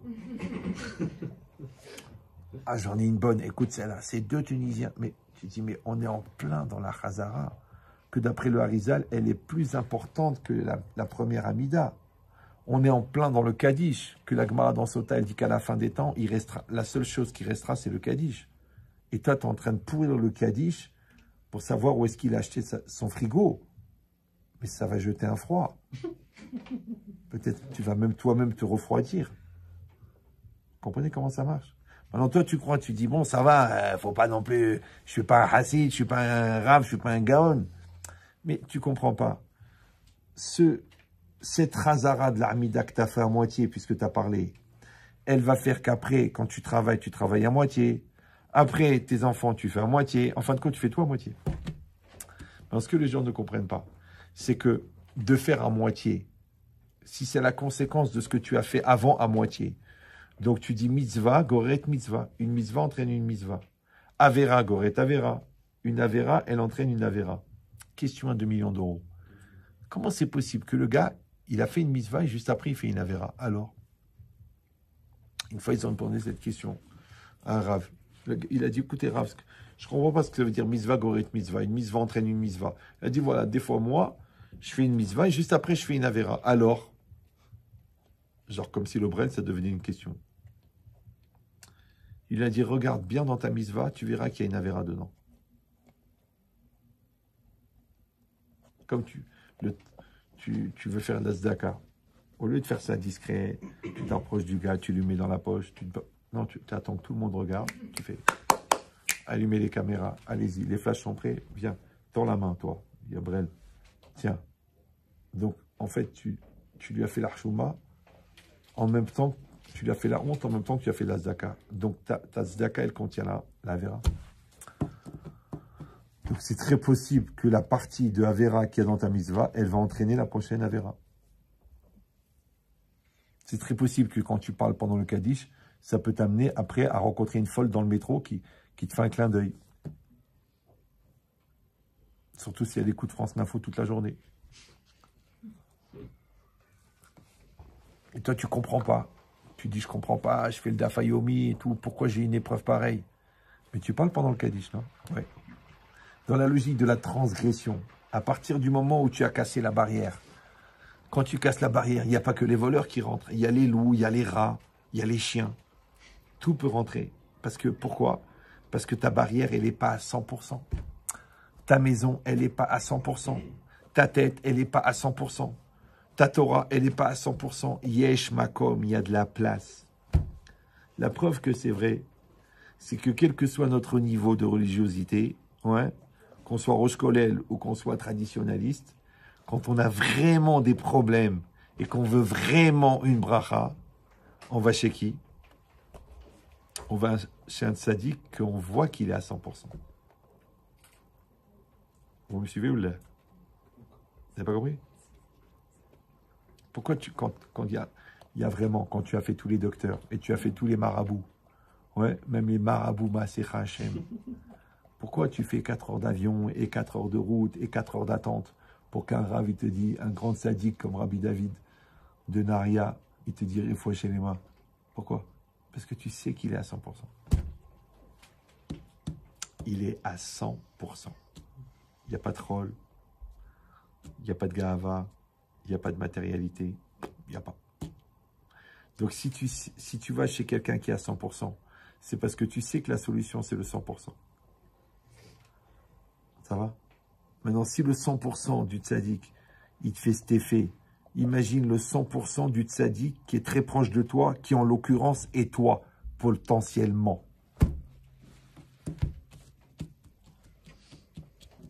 Là, le Yenoka, là, si vous avez entendu parler de lui, il a dit, si les gens ils connaissaient la force qu'ils ont dans leur prière, ils n'auraient pas besoin d'aller voir des tzadikim pour avoir des brachot. Mais qu'est-ce qui est plus pratique? D'aller voir un tzaddik ou de bien prier? On me dit, oui ou non?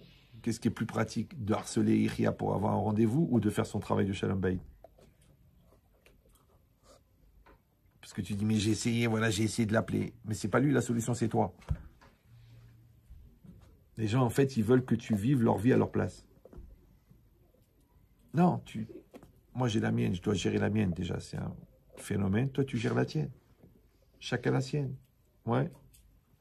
Cette logique, c'est quoi? C'est que tu fais ton travail. Toi, tu dis, non, tu vois, j'ai essayé, il ne m'a pas répondu. Mais ton travail, tu dois le faire, quel rapport? Une fois, un enfant à moi, bon, Hachem, il est marié, il a des enfants. Il était bébé. Il était très encombré. Il a eu un glaire. Maintenant, le glaire, malheureusement, il est passé de l'autre côté. Vous savez, il y a la trachée, la truc. Et moi, j'ai vu qu'il commençait à devenir tout bleu. Qu'est-ce que je vais faire? J'ai dit, je ne suis pas docteur. Donc, le pauvre, il va mourir, chas v'shalom. Non, en 3 secondes, je l'ai mis à plat ventre sur... C'est un bébé. Je l'ai mis à plat ventre sur l'avant-bras. J'ai mis la tête en bas. J'ai mis le doigt dans la gorge. Je l'ai fait vomir. Il a vomi. Bon, je ne vais pas vous dégoûter, vous avez mangé. Ouais. Mais, après, il y a un médecin qui est venu, il m'a dit, mais comment tu as eu cette rochma de faire ça? Je lui ai dit, mais tu crois que j'allais laisser mon fils mourir devant moi? C'est ce que ça veut dire. Ça veut dire que l'intelligence, elle ne vient pas de la connaissance ou de la capacité cognitive. Elle vient de la pression exercée sur toi. Mais cette pression, elle vient de la conscience que tu as de la situation présente.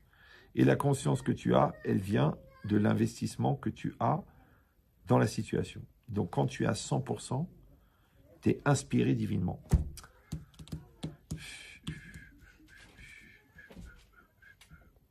Pour ça, quand tu dis, écoutez, franchement, j'y arrive pas, c'est pas simple, je la comprends pas, je trouve pas la réponse, tu n'es pas investi à 100%.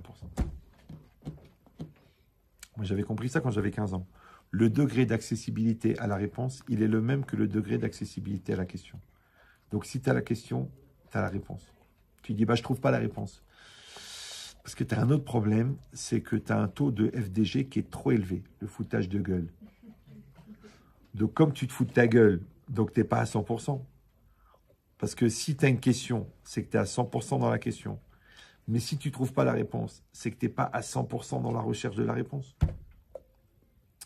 Mais alors, comment on appelle quelqu'un qui est à 100% dans la question et qui fait beaucoup d'efforts pour ne pas trouver la réponse?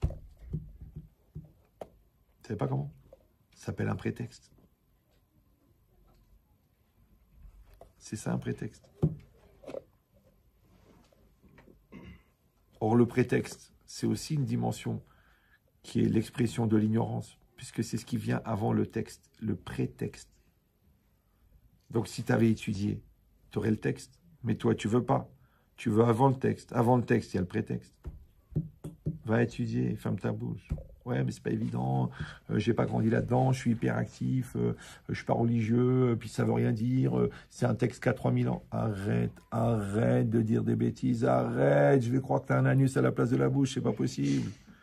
Comment Rabbi Akiberger, qui avait 100 fois la tête d'Einstein, il a pas trouvé l'erreur. Et toi, Bliainara, qui a quand même un BEP de l'Ort, Nachnu Medabrim al Ben Adam, Gadol, ouais. Toi, tu as trouvé l'erreur, et lui, il n'a pas trouvé. Au moins, la modestie de fermer sa gueule. Même tais-toi quand tu te tais. Il y a le bénéfice du doute. Tu dis peut-être il voulait dire un truc intelligent. Mais quand tu as parlé, le doute a disparu. C'est pour ça qu'il y en a qui ne veulent pas utiliser le chauffe-eau là, de Shabbat. Là. Comment ça s'appelle? Le doute. Parce que le doute n'est pas permis. Le doute. Le doute pour faire l'eau chaude. Et ouais, tu suis ou tu suis pas? Tu m'as fait Hassidout. Maintenant, tu me rates le doute. Hein? Ça s'appelle un doute. Doute Shemesh. Ah, connais pas. Ah, s'il connaît pas, j'ai rien à dire. Bon. Du coup, tu m'as foutu la douche. Donc, l'idée, c'est ça. L'idée, c'est de comprendre que, en vérité, c'est nous qui créons l'espace du doute. C'est nous qui créons le malaise de l'ignorance. C'est nous qui créons la difficulté à se remettre en cause par la force de l'entêtement. Ouais. Donc, en vérité, tout ce qu'on fait, ça induit ce qu'on est. Donc, si on n'est pas à 100% dans ce qu'on fait, automatiquement, il y a de la place pour ce qu'on n'aurait pas dû faire. Comme toi, ton mari, tu dois l'aimer à 100%. Ah ben, c'est pas évident, il y a des défauts. Ok, alors tu vas souffrir. Ta femme, c'est 100%. Oui, mais elle a grossi. Bon, toi aussi. Oui, mais c'est pas pareil. Bon. Tes enfants, 100%. Oui, mais je suis très déçu par rapport à son frère. Mais non, chaque enfant, il faut l'aimer, lui, tout seul, à 100%. Dès que tu le compares, c'est foutu. Et c'est dur. Pourquoi, encore une fois? Parce que le Satan, il te donne des endroits où t'enfuir. Vous savez comment on attrape un serpent? Vous savez ou non? Tu mets un trou devant lui. Tu mets un sac. Il rentre dedans. Le serpent est attiré par le trou. Je sais, c'est renversant. Ouais. Et ben de la même manière, celui qui est pris par le Satan, son Yetzirara, c'est de s'échapper. Toujours, il veut s'échapper, il veut s'esquiver, il veut glisser.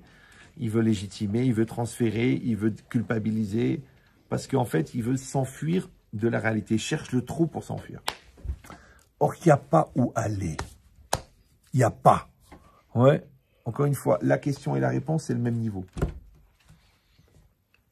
Le problème et la solution, c'est le même niveau.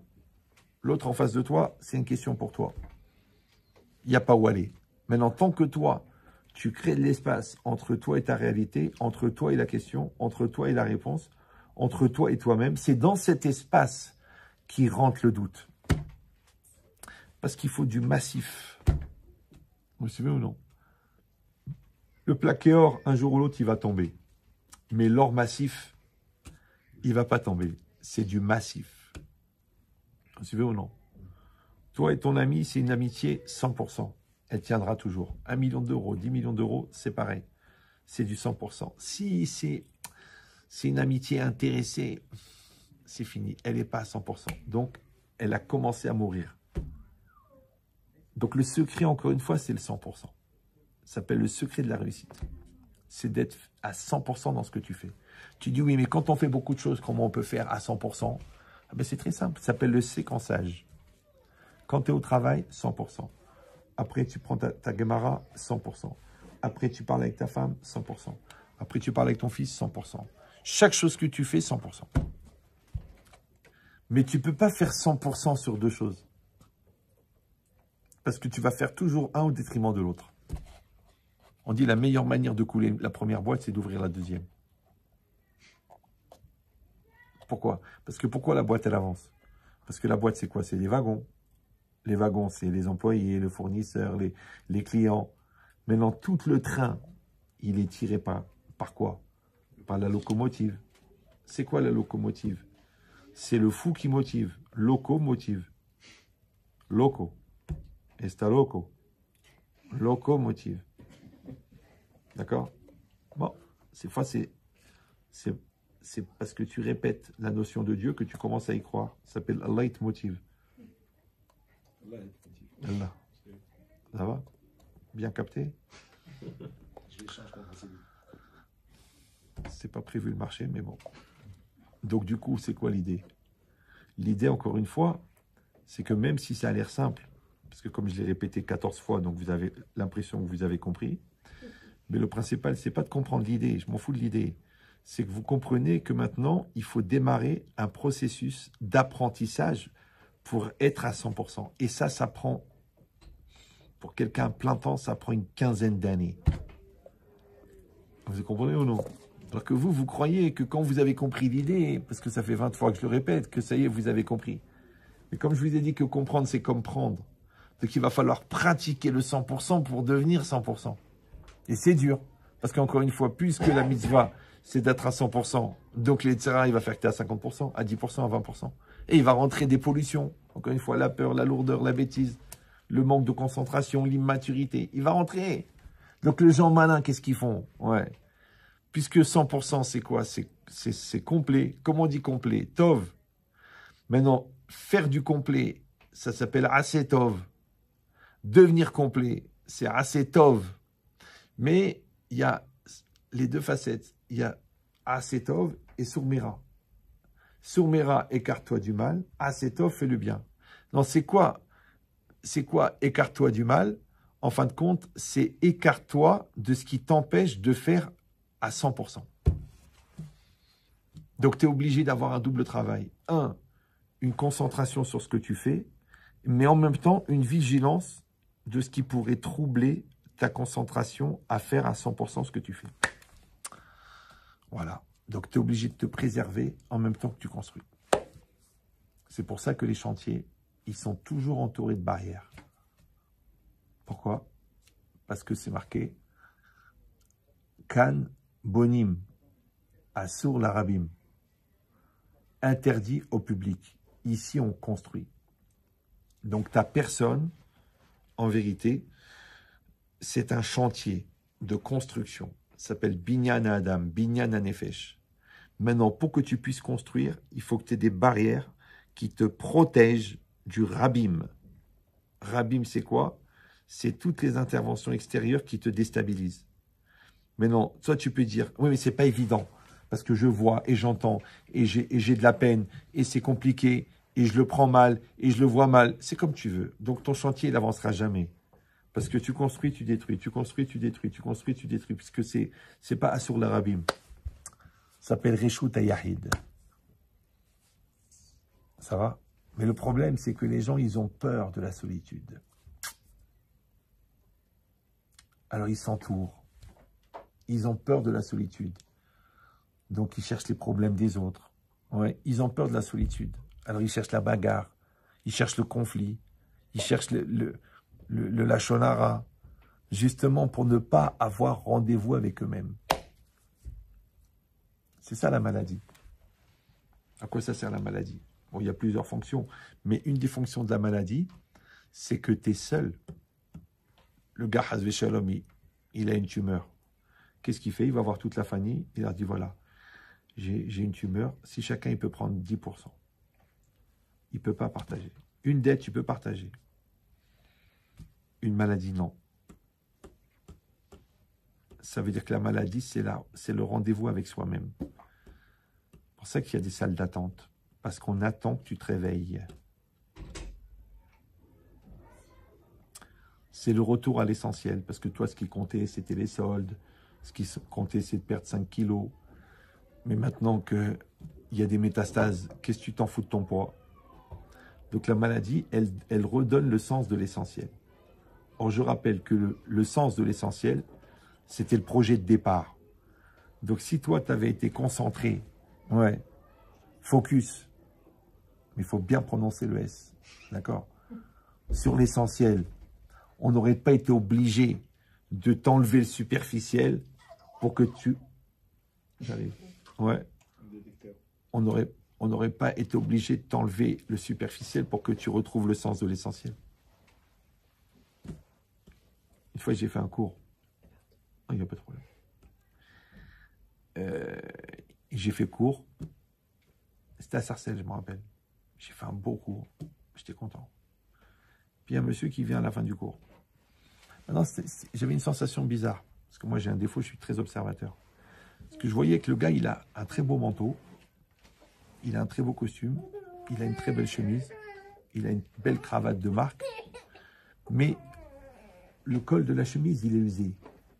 C'est-à-dire, c'est une Yves Saint Laurent, mais tu vois, le manteau, c'est un de Fursac, mais bizarrement, il est déteint au niveau des coutures. Donc, j'ai compris que le gars, il a eu de l'argent, et maintenant, il n'a plus d'argent. Et puis, il m'a dit, vous savez, Rav, quand vous avez parlé,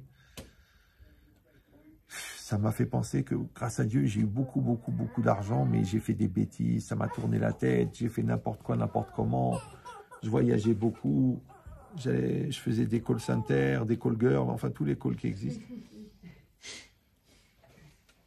Il m'a dit, j'ai tout perdu. Maintenant, lui, pendant qu'il est en train de me parler, il y a une femme qui est venue à côté. Donc, j'ai compris que c'était la sienne. C'est rare qu'une bonne femme, elle s'incruse comme ça dans une discussion, alors que les gens, ils sont 20 mètres en arrière. Et lui, à chaque fois qu'il me disait, vous savez, Ahmed Chetri, j'avais 10 millions d'euros d'immobilier, j'ai tout perdu. Et moi, je regarde sa femme. Il m'a dit, vous savez, j'avais une santé incroyable, et maintenant, j'ai des problèmes partout. Et moi, je regarde sa femme. Il m'a dit, j'avais ça, et j'avais ça, et j'avais ça. Et moi, je regarde sa femme. Bon, moment-là, il a compris. Parce que même quand les gens pratiquent le cerf-volant, il y a un moment, il a compris que c'est son réveil qui sonne. Ouais. Il m'a dit, c'est vrai, j'ai pas tout perdu. Parce que la seule qui est restée, c'est ma femme. Je lui ai dit, écoutez-moi bien. Je dis, peut-être qu'on vous a tout enlevé pour que vous compreniez la valeur de ce que vous aviez à côté de vous. Vous me suivez ou non? Parce que quand l'arbre, il cache la forêt, il faut enlever l'arbre. Vous comprenez ce que je dis ou là? Donc tu dis oui, c'est les amis qui comptent, c'est la culture qui compte, c'est l'argent qui compte, c'est le magasin qui compte. Et maintenant qu'il y a eu l'AVC, d'un seul coup, c'est la santé qui compte. Pourquoi il fallait un AVC pour que la santé, elle compte? Avant, tu dis la religion, c'est des bêtises, c'est des trucs et tout ça. Et après, tu es tombé dans le coma, 19 jours de coma. Après, tu t'es réveillé, tu étais à la gueule complètement truquée. Et après, il y avait l'Admour de Tchernobyl qui passait par là. Il est venu à l'hôpital. Il t'a fait une bracha, tu t'en es sorti. D'un seul coup, tu dis oui, c'est la Torah qui compte. Tu avais besoin, toi, d'une hémiplégie faciale pour ça? C'est comme ça la vie. Parce qu'on est lourd. On est Allah. Et rappelez-vous que la violence du réveil dépend de la profondeur du sommeil. Donc tu es responsable de la violence du réveil parce que tu es responsable de la profondeur du sommeil. Donc il ne faut jamais dormir. Bon, évidemment, il faut dormir la nuit, mais il ne faut pas dormir moralement. Il ne faut pas que ton couple il s'endorme. Il ne faut pas que ta relation avec l'enfant elle soit dans le coma. Il ne faut pas que ta relation avec toi-même elle soit dans le sommeil. Parce que tu vas te réveiller violemment. Et ce n'est pas une menace. C'est normal. Je te dis, la voiture, il faut l'entretenir. Ah, tout ça, c'est du business. Eh ben voilà, tu as coulé le moteur. Ça fait quand même de la peine. Une voiture à 180 000 euros. Le mec, il l'a brûlé parce qu'il n'a pas remis de l'huile. On le disait, en plus, il est tunisien. Mets de l'huile. Mets de l'huile. Il dit, non, non, non. Tu te rends compte, c'est 8 euros les 5 litres. Ah oui, et 180 000 euros, qu'est-ce que tu vas faire maintenant? Une BM. Tu l'as brûlé pour de l'huile. D'ailleurs, l'huile, c'est très bizarre. Parce que si tu ne mets pas d'huile dans une voiture, tu la tues. Et si tu mets trop d'huile, tu la tues. Non, c'est intéressant. Parce que le monde matériel, il est le croquis du monde spirituel. Une fois, j'ai tué une voiture comme ça, moi. Mon fils, il était pressé de partir. Et puis j'ai oublié qu'on avait fait qu'on avait fait la vidange et tout. Et puis j'ai même pas vérifié, j'ai remis de l'huile. J'ai dit, c'est pas grave si on a trop. L'huile, elle est sous pression, elle est sortie. Elle a détruit la courroie, elle a cassé le moteur.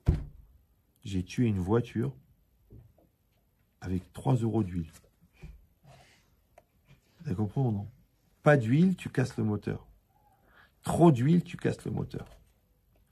Pas de gentillesse, tu casses le couple. Trop de gentillesse, tu capes le couple. Allez, vas-y, va trouver le... Quand tu dis vérifie le niveau, tu mets, tu essuies, tu confirmes. Et après, tu rajoutes. Tu dis non, je vais tellement, elle va s'étouffer de bonheur. Bizarrement, elle t'a quitté, elle s'est mise avec un salaud. Je comprends pas, alors j'étais trop gentil. C'est compliqué. La femme est compliquée. On ne sait pas de quelle planète elle vient, mais on sait que c'est éloigné. Le mari aussi, d'ailleurs. Ouais. Ben, l'idée, c'est ça. C'est que vous avez compris maintenant que chaque acte, c'est une mitzvah. Et dans chaque acte, tu dois être à 100%. Et c'est le 100% de la mitzvah 1 qui implique le 100% de la mitzvah 2, qui implique le 100% de la mitzvah 3.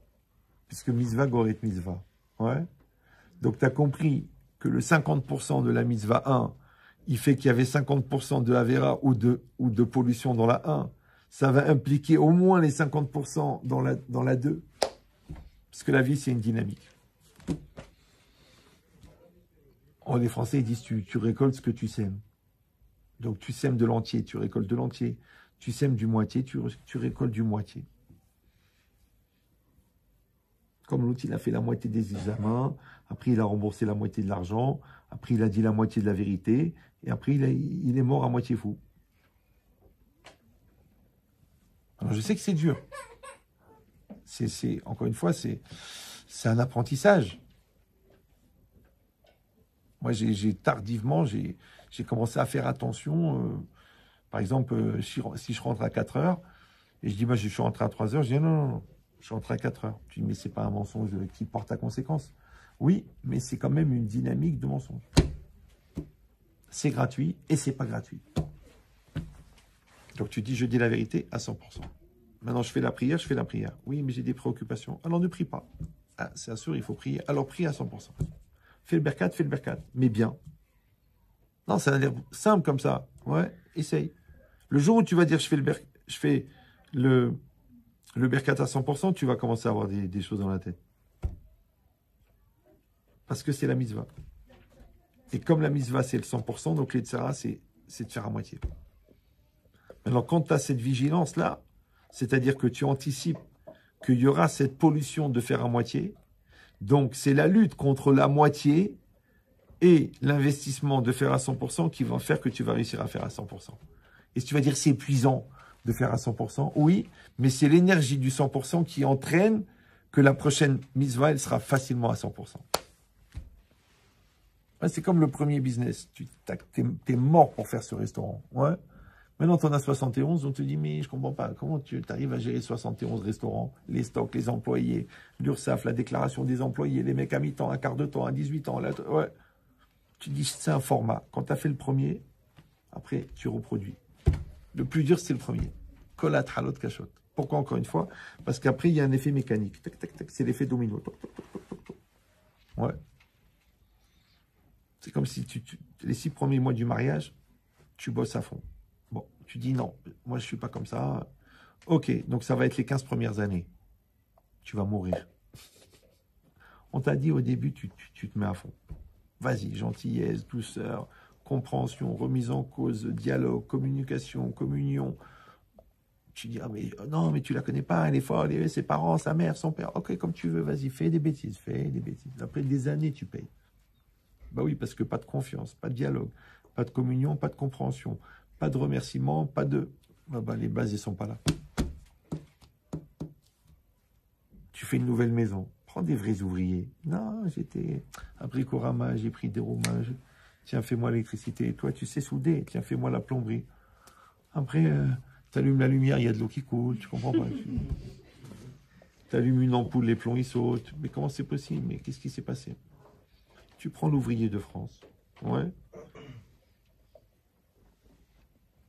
Il y en a, il a dit, pourquoi tu payes tellement cher les travaux? Il a dit, je ne suis pas assez riche pour payer les réparations. Paye, ça coûte. Voilà, on te dit, voilà. Installer, je sais pas moi, toute l'électricité, ça coûte 10 000 euros. 10 000, mais moi je peux m'arranger, je connais un copain, un grossiste et tout, comme tu veux. Et après, à la fin, tu fais les comptes, ça t'a coûté 100 000. Et en plus, l'assurance t'a pas remboursé parce que l'installation n'était pas aux normes quand la maison l'a brûlé. Donc, combien ça t'a coûté? Alors, si déjà d'installer l'électricité, ça a un prix, alors combien tu crois que ça va coûter pour que le courant passe entre vous? La preuve, c'est que l'installation, au départ, elle était pourrie, et maintenant, tu me dis, elle me fait péter un câble. Je pète les plombs. Comment tu pètes les plombs? Non, ça veut dire que chaque chose, c'est pareil. Toi, tu sais qu'à 21, 22, 23, il va quitter la maison. Donc, tu sais que tu as 22 ans pour lui donner les outils dont il aura besoin. Pour installer les logiciels. Pour mettre ce qu'il faut. La patience, la compréhension, la finesse, la douceur, la gentillesse, la justice, le travail, le sens de l'effort. Vas-y, installe, installe, installe. Ok, Aodon Kolo, j'ai pas la tête, je suis très occupé, je suis obligé de voyager, je suis obligé de truquer, je suis obligé d'assumer, je suis obligé de payer, comme tu veux. Comme tu veux. Maintenant, ne viens pas me dire, écoutez, rien, j'ai 55 ans, j'ai le gosse de 35 ans qui vient de revenir à la maison parce qu'il se prend la tête avec sa femme. J'ai pas les nerfs de supporter ça. Le mec, il vient, il dit, papa, j'ai pas où dormir. 35 ans, t'as pas où dormir. Moi, à 14 ans, j'étais soutien de famille. Lui, à 35 ans, il retourne chez sa mère. Il y a un problème. Je dis, mais je t'ai dit, Gabriel, de 0 à 23, tu bosses à fond. Après, tu les oublies. Toi, tu dis, j'ai pas le temps. Mais ils vont se rappeler de toi. Ben oui, parce que si tu les rends autonomes, ils deviennent auto-hommes, automobile, qui se déplace tout seul. Autonome, qui est homme par lui-même. Mais c'est vrai que ça coûte. Ça s'appelle le chinour. Ça prend. Maintenant, de la même manière que tu éduques l'enfant qui est devant toi, tu éduques l'enfant qui est en toi. Maintenant, si tu ne prends pas le temps de t'éduquer, tu n'es pas éduqué.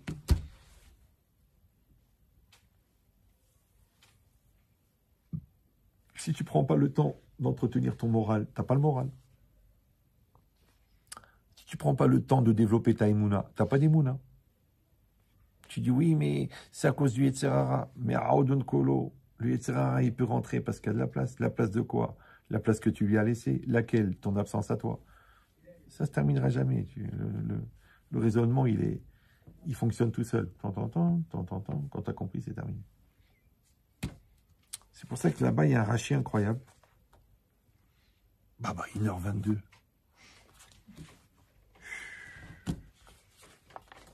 On peut s'arrêter là si vous voulez. Mais c'est dommage. Vous avez encore 10 minutes, ça va? C'est vrai? Bon, vous pourrez rester toute la nuit, mais je parle des gens normaux. Ouais. Donc, regardez ce rachis, comment il est extraordinaire. Quand la Torah, elle a dit que le Hatan, il n'est pas tour, parce qu'il est taroud, tirda des mitzvahs, il est préoccupé par le souci de la mitzvah. Rashi dit, Ve'ashmoinan kra, le verset vient nous apprendre, Delo mechayev le asir darto mimarshavat mitzvah rishona, qui n'est pas obligé d'enlever sa tête de la première mitzvah, bishvil zo aba'a alav, pour celle-ci, la deuxième qui vient sur lui. Et là, mais ya'asok barishona, il doit être occupé à 100%, même dans sa tête, sur la première. Ve'iten libo liot baki badavar, et iten libo, il donnera son cœur. En fait, c'est très bizarre parce qu'en hébreu, on dit donner son cœur, mais en français, on dit prendre à cœur. Là, tu prends à cœur, et la Torah dit iten libo. Ouais, il donnera son cœur. Liot baki badavar, pour être spécialiste de la chose. Ah bon, la vérité, si vous lisez bien Rashi, il avait déjà répondu à la question. Il avait déjà donné la bonne explication que il ne doit pas enlever sa pensée de la première pour la deuxième, mais il doit s'occuper entièrement de la première. Donc il avait fini Rashi. Pourquoi il a rajouté Ve'iten libo liot baki badavar? Et il mettra son cœur pour être spécialiste de la chose. C'est bizarre, non? Que ça n'a pas de rapport avec le sujet. Alors, je vous le dis vraiment en résumé du résumé, c'est-à-dire je vais le solder, mais what, deuxième démarque de 95%, mais c'est pas grave. Parce que les gens, ils disent les cours sont trop longs. Bon. Moi, je trouve pas, mais bon. Vous savez, c'est quoi un spécialiste? Un spécialiste, c'est quelqu'un qui connaît à 100% le sujet. Bon. Le spécialiste, il a été formé par un spécialiste qui connaissait à 100% le sujet. Le spécialiste qui a formé le spécialiste lui-même, c'est un spécialiste qui connaît à 100% le sujet. Mais dans un domaine où le gars, il a créé une spécialité, le spécialiste, le premier spécialiste, qui va être à l'origine de la formation de tous les spécialistes à venir dans toutes les générations. Ouais. Ce spécialiste-là, qui c'est qui l'a rendu spécialiste, puisqu'il n'y a pas de spécialiste avant, puisqu'il a créé la spécialité? Vous me suivez ou non? Le mec, il a inventé l'implant dentaire. Un feuille. Ouais. Il a pensé un truc, tu fais un trou, tu fais un pas de vis, tu mets une base de vis et dessus, tu mets une dent. Une chorma, le mec, il a fait... L'autre, il a inventé le stern. Comment ça s'appelle? Le stent. Ouais. Encore un feuille. Bon. Il a inventé ça. Tu te rends compte combien de milliards de personnes ils ont été sauvés? C'est rien, hein, c'est un truc idiot. Hein. Les vaisseaux, enfin les vaisseaux, les artères, elles se vident, elles se serrent. Tu mets un ressort. Même toi, tu aurais pu y penser. Maintenant, ce gars-là, maintenant, dans le monde entier, il a formé des gens, il a formé des ingénieurs, il a formé des fabricants, il a formé pour son idée à lui. Donc lui, il est spécialiste. Donc, le premier spécialiste dans une spécialité, qui c'est qui l'a formé? Et où il a trouvé ce niveau de spécialité, puisqu'il n'y avait pas un spécialiste avant lui, puisque c'est lui qui a créé la spécialité. Ça va? Alors en vérité, c'est un passouk dans la Torah. Quand Hachem, il a ordonné de construire le Mishkan, donc le tabernacle, ouais, c'est marqué Vayavohu kol ish asher nasu libo. Ils sont venus, c'est-à-dire qu'Hachem, il a dit à Moshe Rabbeinu, il faut construire. Moshe, il a fait un appel d'offres. Il a dit, voilà, ouais, tout celui qui veut participer, il vient. Maintenant, qu'est-ce qu'ils faisaient les Juifs en Égypte? Ils fabriquaient des briques, d'accord? C'est quoi faire une brique? Tu prends un moule carré, tu prends de la terre glaise, tu la mélanges avec de la paille, tu pétris, après tu mets tout ça dans un moule, tu lisses, tu attends que ça sèche, tu enlèves le moule. Ça casse pas des briques. Bon. Donc ces gens-là, ils ne savaient pas tailler les diamants. Ils ne savaient pas faire des tapisseries comme la parochette, qui avait un aigle d'un côté et un lion de l'autre, avec le même fil. Ouais, ils n'avaient pas la chorma de tailler les diamants pour faire le éphod. Ils n'avaient pas l'intelligence de faire des poteaux de 5 mètres de haut qui vont tenir liés les uns aux autres avec des encoches et des babas et des khedada. Oui, ils ont eu cette chorma. Alors regardez ce qu'il dit le Ramban. Quand c'est marqué Vayavo ou Kol Ish, ils sont venus tout homme, Asheri Nas Ulibo, qui ont élevé leur cœur. Qu'est-ce qu'il dit Rashi? Ramban. C'est au sujet des sages qui ont accompli le travail de la construction du Mishkan, des ustensiles.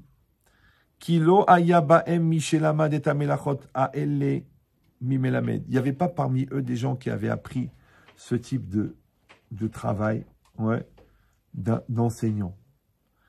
Ou quelqu'un que lui-même, en tant qu'autodidacte, il se serait formé à. Non. Alors comment ils ont fait? Comment un sujet que tu connais pas, que tu comprends pas, que tu maîtrises pas, comment tu peux devenir spécialiste? Il dit aval. Regardez comment il est beau ce mot. Regardez, ça vaut la peine. Avant d'aller dormir, écoutez bien. Aval matza betivro sheyada la asotken. Il a trouvé dans sa nature qu'il savait faire cela. Dis-moi, quand tu as fait quelque chose, enfin disons que tu as fait un apprentissage, et que tu as confirmé l'apprentissage, c'est que tu as fait les études, tu as fait l'apprentissage, tu as fait l'internat, et après, tu sais, parce que tu as suivi un process, mais comment tu peux avoir l'assurance de la connaissance mature avant de faire l'apprentissage? Vous avez compris ou non? C'est pas normal. Je te dis, le mec, il a fait 6 ans de médecine. Il a fait 4 ans de spécialisé chirurgie. Il a fait 3 ans d'internat. Il a opéré en assistance pendant 2 ans.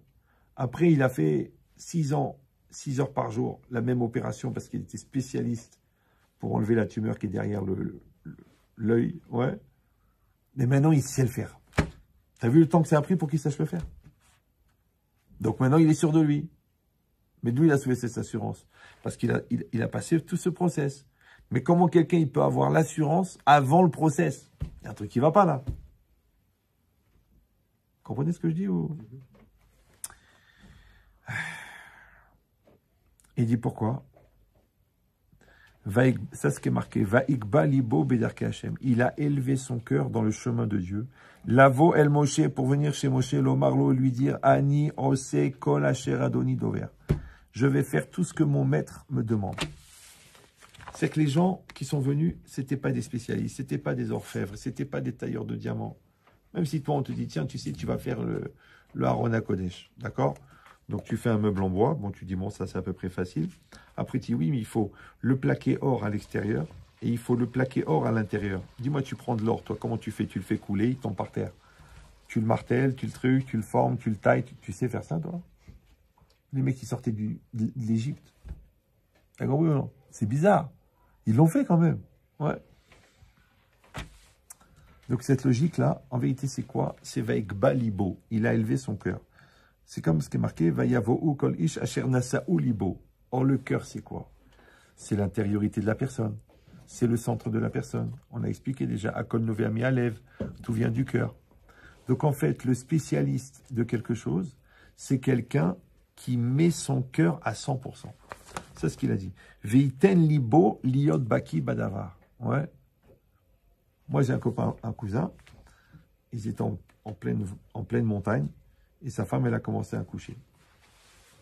Il a appelé le SAMU. Le mec, il dit, écoutez, monsieur, on va arriver dans 2 heures. C'est bouché. Vous allez accoucher votre femme. Le mec, il a accouché. Tu dis, mais c'est pas possible. Il a accouché. Il y a le Rav Kaufman. Vous avez entendu parler de Rav Kaufman de Bnei Brak? Oui, il faut sortir. Ne fautez pas envers l'enfant. C'est un très, très, très fort dans le chinour et tout. Et bien, son père, il s'appelait Monsieur Sylvain Kaufmann. Et Sylvain Kaufmann, il a écrit un livre sur son passage à Auschwitz qui s'appelle Au-delà de l'enfer. Ça vaut la peine de le lire avant de mourir, il est incroyable. Et là-bas, il raconte un truc bizarre. Lui, il était jeune, il avait 17 ans. Il a remarqué que les nazis, ils laissaient vivre plus longtemps les gens qui avaient une spécialité. Les ouvriers, tout ça, ils les tuaient facilement.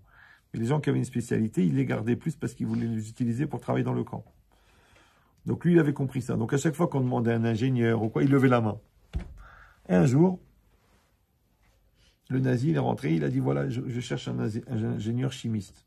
Lui, il a levé la main. Maintenant, lui, il était apprenti pâtissier. Bon, il y a de la chimie, mais bon.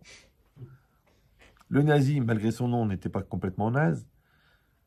Il a pris un autre déporté qui était vraiment chimiste. Il lui a dit, vas-y, vérifie si monsieur, il a le niveau. L'autre, il ne connaissait rien. Donc, imagine maintenant, il y a le déporté, il y a monsieur Kaufmann, et il y a le nazi avec le pistolet, comme ça, il a dit. Il fait une erreur, tac, une balle dans la tête. On va lui aérer l'esprit. Ouais. Et l'autre, il lui pose la question, il lui dit, bon, le manganèse, à moins 40, il réagit comment? L'autre, il ne sait même pas ce que c'est le manganèse. Ouais. Lui, il manque d'inspiration. Alors, il fait comme ça, l'autre, il lui fait, t'es fou, il va te tuer. Bon. Il lui donne la réponse. Il donne la réponse. Deuxième, troisième. Ok. À la fin, il lui dit, bon. Donc, le nazi, il demande alors, il connaît? Ouais, il connaît. Maintenant, après, pendant 1 an ou 6 mois, je ne sais pas quoi, il était ingénieur chimiste à Auschwitz. Mais tu dis, mais il faut 4 ans pour être ingénieur. Oui, ça, c'est quand tu es chez tes parents et que tu n'as rien à foutre de ta vie. Mais quand c'est une question de vie ou de mort, combien de temps tu pourras devenir ingénieur? 2 minutes.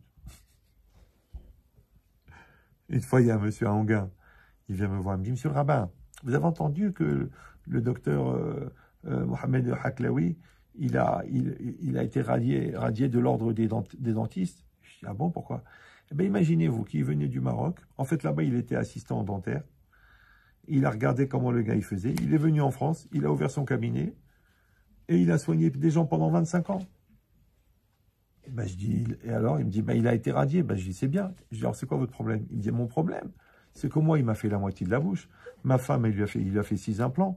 L'autre, mon fils, il a fait des chirurgies. Et ça tient très bien, ça fait 20 ans. Donc, comment c'est possible? Le mec, il a fait 6 mois assistant dentaire. Il a ouvert un cabinet, ça fait 30 ans. Il a des résultats extraordinaires. Il dit, l'autre, qu'est-ce qu'il a fait pendant 6 ans à la fac? À la fac. Vous comprenez ce que je veux dire, moi? La réponse, le gars, il a mis son cœur.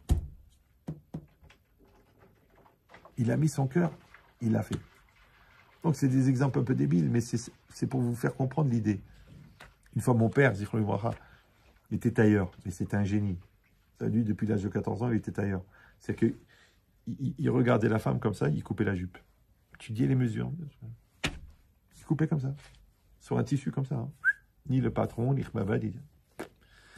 Donc moi, j'en avais marre. À l'époque, j'avais pas d'argent, j'avais 15 ans. J'avais tous mes copains, ils avaient les Levi's, vous savez, les Levi's de couleur, les trucs. Au marché, ça coûtait 5 francs le mètre. Je me dis, pourquoi je vais payer 100 balles ou 120 balles? Je vais acheter le tissu, mon père, il va me truquer. Alors j'ai dit à mon père, papa, prends-moi. Je voulais pas lui faire perdre le temps. Maintenant, lui, il commence à me montrer. Bon, pour moi, il met un patron, et moi, je regarde par la fenêtre. Il me dit, voilà, mon fils, tu traces, et moi, je regarde de l'autre côté. Là, je joue avec ma montre. Après, il me dit, mon fils, va jouer au football, je vais faire le pantalon. Je dis, pourquoi? Il m'a dit, t'as pas mis ton cœur. C'est ça le secret. Tu mets ton cœur. Ouais, tu mets ton cœur. Ça s'appelle Osek Bamizva. Maintenant, c'est quoi le niveau que tu dois atteindre au niveau de la perfection de l'investissement? Que tu es Baki Badava. Tu deviens spécialiste de la chose. Spécialiste, ça ne veut pas dire seulement que tu as fait comme il fallait. C'est qu'en plus de ça, tu vas avoir une inspiration divine qui va t'aider à compléter tes incompétences. Parce que la question, elle est de savoir encore une fois, est-ce que la compétence, c'est le fruit d'un apprentissage, ou la compétence, c'est un degré de motivation très très fort qui va se confirmer par le résultat obtenu? Donc, est-ce qu'on est bon et ça se réalise dans les études qu'on fait, ou est-ce qu'on est mauvais mais on devient bon grâce aux études? Et bien, bizarrement, tu verras que le mec qui fait les études mais sans s'investir, qui traîne la patte, qui triche à l'examen, que ça le saoule, qui ne le fait pas par vocation, eh ben, il ne va pas être un bon médecin, il ne va pas être un bon dentiste, il ne va pas être un bon ingénieur. Pourquoi? Parce que un grand rave, il m'avait dit, tu sais, c'est quoi un bon médecin? C'est quelqu'un qui a une siyata d'Ishmaya dans le diagnostic.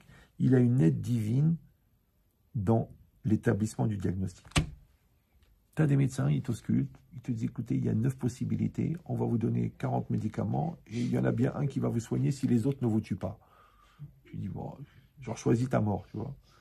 L'autre, il est spécialiste, et il a une intuition, il te dit, monsieur, vous avez ça, ce médicament, il ne sert à rien, celui-là, il ne sert à rien, celui-là, il va vous aider, mais il va aussi engendrer ça.